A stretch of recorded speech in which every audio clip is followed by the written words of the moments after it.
अस्सलाम वालेकुम। मेरा नाम डॉक्टर अस्मा ज़रीन है। मैं कंसल्टेंट साइकाइट्रिस्ट हूँ और ज़ाउद्दीन मेडिकल यूनिवर्सिटी हॉस्पिटल्स क्लिफ्टन और किमाड़ी कैंपस में क्लिनिक्स करती हूँ। इसके अलावा मैं टेली साइकाइट्री की खिदमात मरहम.com के ज़रिए लोगों को घर बैठे मुफ्त जो है वो नफ्सियाती मशवरे देती हूँ उनके ऑनलाइन फोरम्स के ज़रिए, और वो मेरे साथ अपनी कंसल्टेशन बुक कर सकते हैं थ्रू द ऐप जो मरहम का ऐप है।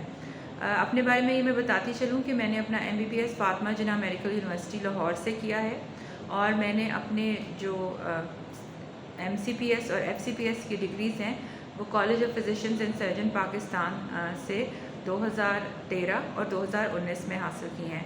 मुझे तकरीबन 10 साल हो चुके हैं साइकाइट्री के शोबे में अपनी खदमात फराहम करते हुए।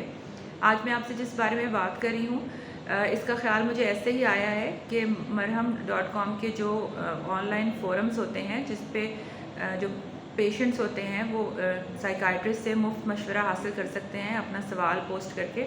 उसमें बहुत ज़्यादा तादाद जो है वो हमें उन लोगों की मिलती है जो एंग्जाइटी डिसऑर्डर्स का शिकार हैं।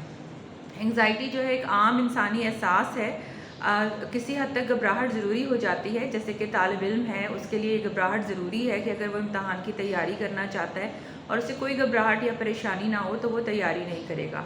अगर आप किसी अंधेरी जगह से गुज़र रहे हैं तो आप अपने साथ किसी को ले जाते हैं, उसकी वजह यही होती है कि आपको उस अंधेरी जगह से रास्ते से अकेले गुज़रने में घबराहट होती है। तो घबराहट जो है वो एक नॉर्मल डिफेंस है जो हमें मुश्किल सूरत हाल से दो चार होने से पहले हमारा एक वार्निंग सिस्टम है।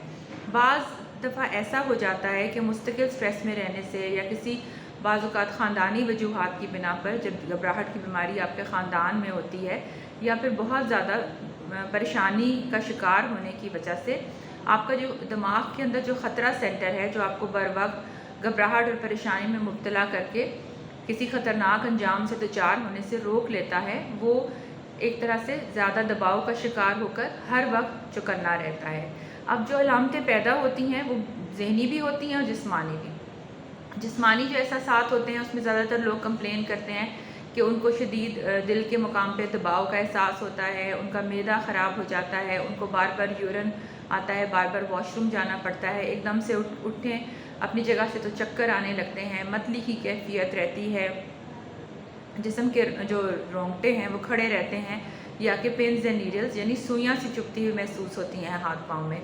ज़हनी अलामतों में हमेशा थकन का एहसास, चिड़चिड़ा हो जाना, हर वक्त ऑन गार्ड रहना, किसी ने भी आपको आवाज़ दी आप एकदम घबरा जाते हैं, बच्चे या जो घर वाले हैं वो घर से बाहर जाते हैं या ख़ुद घर से बाहर जाते हैं तो खौफ व हरास का शिकार रहते हैं। बाज़ औक़ात इसकी कोई बज़ाहिर वजह होती है, जैसे कि कोई ऐसा वाक़या आपकी ज़िंदगी में पेश आ जाए जो आपको एकदम से डरा दे और आप मुस्तक़बिल में काफ़ी देर तक उस वाक़े को सोच सोच कर घबराते रहें। लेकिन बाज़ औक़ात कोई बज़ाहिर वजह नहीं होती। ये भी देखा गया है कि जिन लोगों में ये चीज़ें होती हैं उनको बचपन से ये एहसास होता है इस चीज़ का कि वो जल्दी घबरा जाते हैं। मिसाल के तौर पे स्टूडेंट लाइफ के अंदर ही अगर टीचर उनको बोर्ड पे बुला ले या फिर ये कि उन्होंने किसी तकरीरी मुकाबले या नज़म पढ़ने में हिस्सा लेना हो तो वो बहुत घबरा जाते हैं, टांगें कँपकँपाने लग जाती हैं। ये सबके साथ होता है। आम तौर पे जब आप एक दफ़ा स्टार्ट कर देते हैं ऐसे किसी कंपटीशन में हिस्सा लेना तो आहिस्ता आहिस्ता आप अपने असाब पे कंट्रोल करना शुरू कर देते हैं और आप उस चीज़ को अंजाम तक पहुंचा सकते हैं। इन लोगों के साथ ये होता है कि ये आहिस्ता आहिस्ता इन चीज़ों को अवॉइड करना शुरू हो जाते हैं।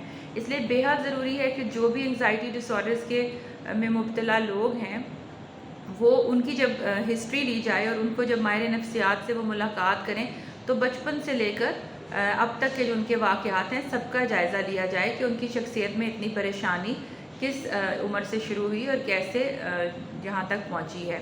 लेकिन अनफॉर्चुनेटली होता ये है कि चूँकि दिल पे दबाव महसूस हो रहा है, मैदा चीज़ें हज़म नहीं कर रहा, चक्कर आ रहे हैं, तो एंग्जाइटी डिसऑर्डर्स में मुब्तला लोग बहुत अरसे तक अपने डिफरेंट टाइप के टेस्ट कराते रहते हैं।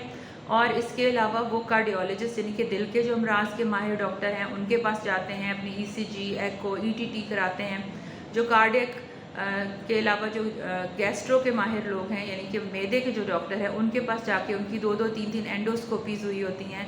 और इसी तरह से जो चक्कर के लिए डिफरेंट किस्म के खून के टेस्ट हुए होते हैं, थायराइड के टेस्ट होते हैं। बहुत अच्छी बात है, लेकिन अगर आपके तमाम टेस्ट जो हैं वो सारे उनमें रिपोर्ट्स बिल्कुल ठीक आएँ اور پھر بھی آپ کو یہ تمام علامات ہوں جن کا میں ذکر پہلے کر چکی ہوں، تو بہت بہتر ہوتا ہے کہ ماہر نفسیات کی رائے لے لی جائے۔ جیسے کہ میں نے آپ کو بتایا کہ اب ماہر نفسیات سے ملنا اتنا مشکل نہیں ہے۔ بہت سے لوگ اس بات سے شرماتے اور گھبراتے ہیں کہ ان کو کوئی نفسیات کے ماہر کے کلینک میں دیکھ لے گا۔ مرہم نے یہ چیز بہت آسان کر دی ہے۔ آپ آن لائن بھی جو ہے وہ رائے لے سکتے ہیں، اپنے گھر بیٹھے ہوئے اپنے کمرے کے اندر سے آپ اپنی اپوائنٹمنٹ بک کر سکتے ہیں، رازداری سے اپنے تمام مسائل بیان کر سکتے ہیں، اور یقیناً آپ کی مدد کی جائے گی۔ شکریہ۔